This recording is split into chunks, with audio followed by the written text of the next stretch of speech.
hi guys! Welcome back to our channel. Nandito na naman tayo sa Avida Alabang. This is actually our third project. So, pakita ko sa inyo ngayon kung ano yung natapos natin. Nakita nyo na to sa mga reels ko sa IG. Pero yun, ito, finished product. So, come on in. Yan, kung makita nyo, it's like a different dimension. Kita nyo maliwanag, airy, fresh. So, yun, pasok tayo. So, sa entrance pa lang, maliwanag na, no? So, ikot tayo para makita niyo yung difference. Kasi nakita niyo na naman yung background. So, yan. Look, guys. So, if you were outside, it's kind of madilim, diba? Pero, pagdating mo sa loob, napaka-liwanag. Maganda yung lugar. Kasi, kung bakit mukhang maliwanag? Dahil, mayroon tayong malalaking mirror sa entrance pa lang. Designer na agad yung ating parang entrance hallway. Imagine niyo, this is just a studio unit. Meron tayong entrance hallway na sinasabi. So ganun yung naging konsepto natin dito na dapat kahit studio or kung maliit man siya, is yun, maganda pa rin siya. So yung ginawa natin dito is naglagay tayo ng bagong ilaw. And then kung makita niyo sa entrance, this is parang French type, pinalitan natin yung door, French type ang design. So, nakakaaliwala siya kung yung sa mga nakakaalam ng mga Avida bathroom, this is like PVC lang na yung normal, pero tayo, pinalitan na natin. Kaya, ibang-iba talaga yung dating, hindi na siya mukhang Avida. Diba? Hindi natin alam. Pero, that's how I see it. Anyway, and then, kung makita nyo, nandito na naman yung ating breaker. So, malinis na malinis. Imagine niyo kung hindi natin pinalitan or dinesignan tong wall. Yan. Yung breaker natin ay medyo makaluma ang itsura. Tsaka, yun, hindi siya kagandahan. Tsaka, ngayon, di ba, maganda yung wall natin. And then, naglagay tayo dito ng shoe rack. And yun, manipis lang siya. So, yung single layer na shoe rack na yung nilagay natin kasi, yun nga, eksakto lang tong space na to. But even so, kahit nagdagdag tayo dito, maluwag pa din siya, no? So, yan. Actually, this unit took a major renovation kasi nagpalit tayo ng kitchen, ng bathroom. Mamaya, ikukwento ko sa inyo yung bathroom. Tapos, yun. Ito, pinalitan natin yung kitchen lahat. Quartz countertop na to. And then, malaki yung storage cabinet natin. Then, we had the stage shelves. Nagpalit tayo ng backsplash, then meron tayong under sink na kitchen sink. Tapos yan, ito may isa pang feature yung natatanggal. So maraming nagre-request kasi nito. So mostly, ito na yung nilalagay natin para mas efficient or helpful dun sa mga gumagamit. So yan, and then naglagay tayo dito na washing machine, which this one supplied by the owner na, pero we had it fitted na eksakto sa lahat, no? And then the ref, yan dito natin nilagay. And then ito nga, para kang may coffee area, kasi gusto ko nga yung maraming prep area, no? Kasi ito, titirhan ng newlyweds. So I think magluluto sila marami, syempre. Yun. Kaya ito, merong coffee table area, and then yun, may prep area. So maganda yung spaces sa kitchen to start yung kanilang married life, maybe. I don't know. Pero yun lang yung idea ko. Tapos, yan, the microwave is easy access. Nandito sa harap nila. So, dyan natin nilagay. And then, meron tayong mga kitchen cabinet, kitchen drawer, syempre. Kailangan natin yan. And then, yun. So, this is the kitchen area. So, imagine niyo studio unit lang to, guys, ha. So, yan. Studio unit lang, pero kumpleto to. Magagamit lahat yung space. So, this is our sofa area, entertainment area. Actually, entertainment dining na. Meron tayong pull-out table dito. No? Meron pala akong feature dito. Ito, storage area. Kasi nga, wala kaming masyadong malagyan storage. Ang difference ito, dun sa mga dating Avida unit natin. Kasi ito, may balcony. So, hindi pwedeng same layout dun sa before. So, yun, nag-find kami ng space para makadagdag ng storage. So, ito, ang bago nating design, feature natin, meron tayong pull-out storage. Actually, intended to for shoe rack, no? Pero, yun, Ideally, since nga konti, pwede naman siyang lagyan din ng damit or whatever you want. So, malaki yung storage niya para makapag-stock tayo. Yan guys, malaki yung storage space. So, yan yung ating mga bagong design dito sa unit, which I'm very excited about kasi yun, first time natin ginawa yan na merong secret storage. Hindi nyo alam, akala nyo table lang. Then, we did this whole designing thing, shelf area natin. Then, we put the lighting. Yan. So, pwede sila maglagay pa ng mga decor dyan. So, this one kasi, sinama ko dun sa, na gusto ko ready yung unit nila na titira na lang sila dito. So, pinrepair na natin lahat yung konting design. Which is, yun, nagustuhan naman ng client. Kanina kasi nandito na sila. So, yun, natuwa naman sila dun sa ating ginawa dito. And then, yun, naglagay tayo ng ilaw. And then, this part, yan, kung makita nyo, ito yung kanilang magiging dining. Actually, kasi nga, since dalawa lang sila, okay lang naman daw. This can be brought there for their dining or here. So, yun. And then, meron tayong mga lighting. Siyempre, hindi mawawala yung mga lightworks natin. Yan, tricolor. Then, we have the cove light. Hidden sa taas ng cabinet. And then, meron din tayong cove light dito para, gusto ko kasi, pag mag-sleep sila, or meron silang cozy light na bahala sila kung saan nila gustong mag-play ng ilaw nila. So, yan. Tapos, meron na rin may power outlet. Ayaw nila ng TV, actually. Magpo-projector sila, kaya walang TV dyan. So, pero intended for entertainment or work area. Then, we have this extra rolling table. So, yan. So, alam nyo na to guys, hindi na siya bago sa inyo. Hindi ko na ilalabas. Kaya, yan. And then, we have this 3-door cabinet. So, yan yung ating cabinet. May drawer tayo. May lalagyan ng hanger rod. Tapos, more storage sa taas, no? So, maximize natin yung space. Kasi nga, maliit yung space natin, no? And titirhan kasi talaga siya. Kaya, talagang kung saan may storage na pwede ilagay, yun, lalagay natin. And then, this one. Yan. Kung makikita nyo, meron pa tayong dito. This one, akala nyo wall lang to. This is another storage. This is the utility cabinet. And then, diba? Kahit studio unit siya, may dresser table pa rin tayo. Kasi nung kausap ko sila dati, sabi ko dapat meron dapat meron yung pang girls na kailangan may space lagi yung girls. So, importante na magkaroon ng dresser table. So, yun, ito yung dresser table natin. Tapos, meron nga tayo na the drawer dito, and then naka-smart light na to, no? A smart mirror. So, napapalitan yung ilaw, yun, na meron na. And then, kahit may ilaw na siya, meron pa rin tayong supporting light sa taas. So, nilagyan natin, plus, naglagay tayo ng side light. Actually, intended siya for bed light, and additional, yun nga, maximizing space, diba? And functionality. Para din, pag nagme-makeup, supported lahat ng light. Yung gumagamit dito. So, yun. Actually, mahilig din kasi ako sa makeup, kaya alam ko yung mga lighting. Yan. Kaya, yan, supported tayo. Marami tayong lighting dito. At the same time, bed light na rin nila. Na kaya ito, malapit natin nilagay sa bed kasi para accessible sa kanila. So, yun yung feature nitong dresser table. So, makikita nyo, naka-fluted panel na yan. Tapos, naka-design. Patay ko muna. Yan. And then, this bed area. So, this bed, supposedly, ang kasya lang dito is 54 by 75, which is full double. Pero, ni-request nila na pwede bang maximize to 60 inches.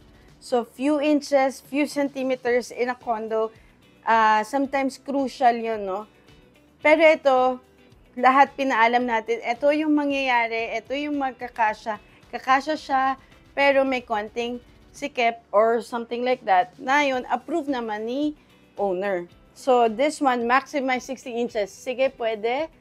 Pero yun, meron akong konting sacrifices na space na kukunin. Pero, okay, approve naman yun. So, continue yung 60 inches. Pero, yun nga, anong pipiliin mo? Yung comfort mo o yung space. So, pala na kayo kung anong gusto nyo. Pero ako, susunod lang ako dun sa kung saan kayo mas magpa-priority or saan yung mas gusto nyo. Basta as long as happy kayo dun sa area nyo is okay sa akin yun. And yun. And then we have another feature here is, yun, we have the bed light. So gusto ko talaga very, very cozy because again, they are newlyweds, magsa-start sila ng life together nila. I want yung space nila is very, very comfortable and yun nga, kaka-happy nila na, wow, ito yung both pinaghirapan natin together or titirahan natin for a long time na yun, na magiging happy sila. And then, tapos, yun, naglagay na rin tayo ng storage sa taas. Teka, iwanan natin open to. Yeah. So, if night time, meron silang dyan, may pa-light sila, no?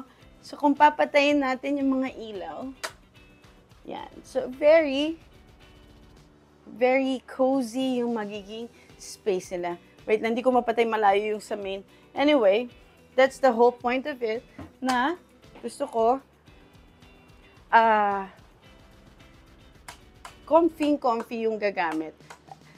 Short story again, actually, pag nagtuturnover ako ng unit, somehow gusto ko magstay sa unit nila kasi tinatapos natin siya na comfy talaga. Kaya kung kayo nandito, kung maramdaman niyo itong bed na malambot, upuan na malambot, malinis lahat, you wanted to stay here. So, yun yung isang kwento pag nagtuturnover ako, lalo na pag na-decor na ang ganda-ganda tignan. Kung nandito kayo, matutuwa kayo.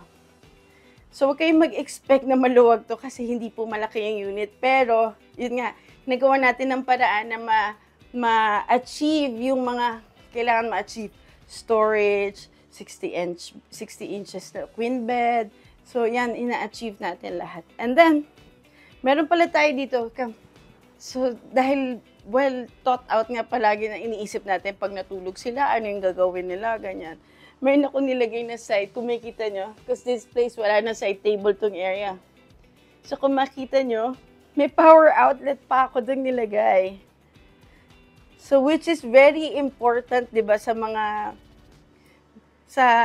normal living, kasi lagi na tayong may cellphone, no? So, gusto natin may power outlet na malapit sa atin for charging.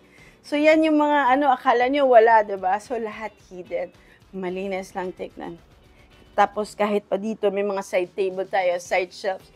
Nilagyan pa rin natin yan. Wait, hindi ko lang nalagay. Anyway, yun. So, yun yung mga iniisip-isip natin para sa mga client natin, no? And then, let's go to the bathroom. Meron pa ba ako nakalimutan? Sorry, dire-diretso yung video. Yung ating yung ating light. Meron tayong magandang lighting din, ha? Baka kung hindi nyo napansin, yan yung retractable light. Actually, naiikot pa yung ilaw, hindi lang naayos. So, yun. Yan yung nilagay natin. Naka-ceiling fan na yan. Okay? So, here, punta na tayo sa bathroom. Before tayo pumunta sa bathroom, actually, may kwento to. Supposedly, hindi natin i-renovate yung bathroom. The problem is, nung nagkaroon kami nung nag-presentation na kami, nakita na nila lahat yung 3D nito. Pakita ko rin sa inyo yung 3D. I-run ko dito sa video. So, yun, nung nakita na nila yung 3D, maganda na yung area, maganda na yung presentation. Pagdating sa bathroom nila, ang i-retain namin, which is yung old tile nila. So, nung nakita nila, parang nalungkot bigla yung owner. Sabi niya parang nabitin yung design. Kaya yon, after ng meeting namin, nag-haggle kami na kailangan magawa natin ng paraan para ma-renovate din yung bathroom. So yun guys, papakita ko sa inyo yung mga nagawa natin. And then, yun, tignan natin yung bathroom. So there is your bathroom. This is a totally whole new place. Kung makita nyo, hopefully mahanap ko yung old pictures nito, but I guess I have it. So, yan, ibang-iba na yung bathroom. Although yung initial plan namin is palitan, ito gagawin talaga namin to, no? Pero, yun nga, yung tile talaga, hindi ma-take ni owner na parang ganun na lang siya. So, Yun. Yan. So, typically, ang nilagay natin is yung ating mga storage. Yan. So, meron siyang storage sa taas. And then, yun, nagpalit tayo ng vessel type. So, nagamit naman tayo ng round na vessel type, no? Para for a change. And then, meron pa ring storage sa ilalim. And then, pinalitan din natin yung toilet. And then, the rest, yun, inayos natin yung kanilang water heater, and then this shelf. Yan, pinalitan din natin yung mga fixtures nila para maganda.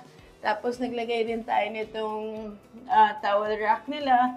So yun, if nakita nyo to prior, sobrang ibang-ibang dimension na yung naging itsura nito. Kaya I think the owners are very happy. Even ako na happy ako for them. Actually, yun. Lagi naman ako na happy for the client kasi nga gusto ko yung ginagawa namin is para sa kanila, hindi para sa amin.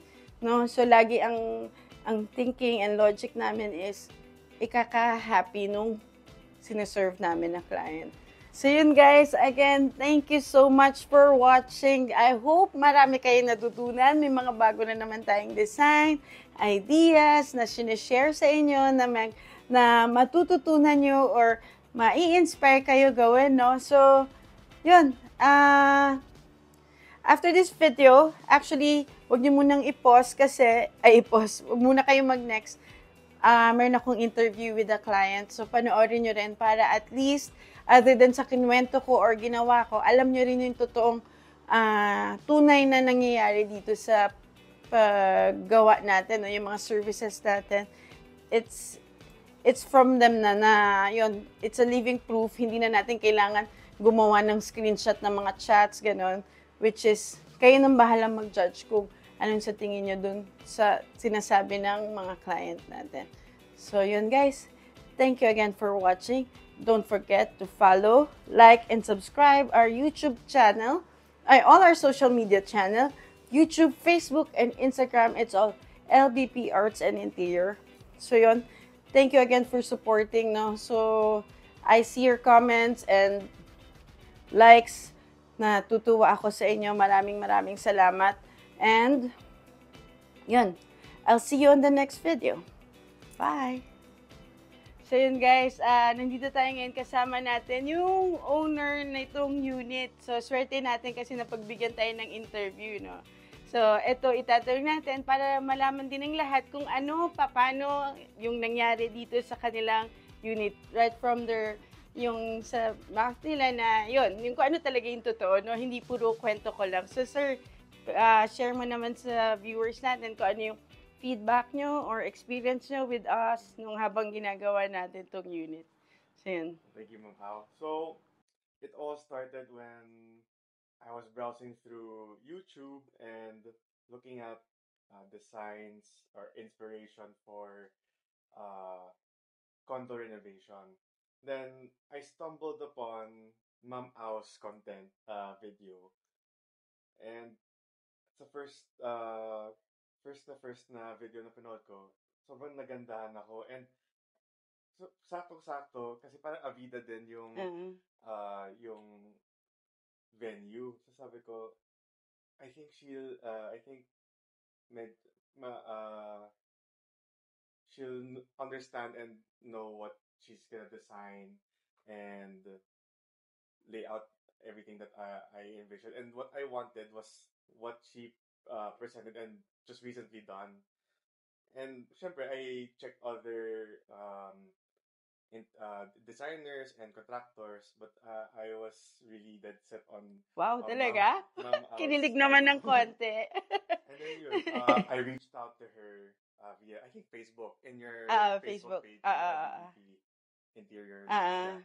Then said, hi Ma'am Ao. I liked your video. I sent her own link to her, and I was like, I kind of have the same unit. Can I get can we meet about this? So we chatted first in Facebook. Then we had an appointment to showcase her work, and I was me and my wife was amazed. Like I think this is it. And So, nagustuhan yun. niyo yung pinuntahan natin Yeah, I dun? was like, ito na. Actually, nasa kabilang tower kasi ano talaga kami, room tour kami dito sa Oh, kabilang yeah. side. So, yun. Yeah, because Na-amaze pala sila. Siyempre, hindi ko alam. Ngayon ko lang din alam. yun. Ayan. Then I wanted to proceed already. Then yun,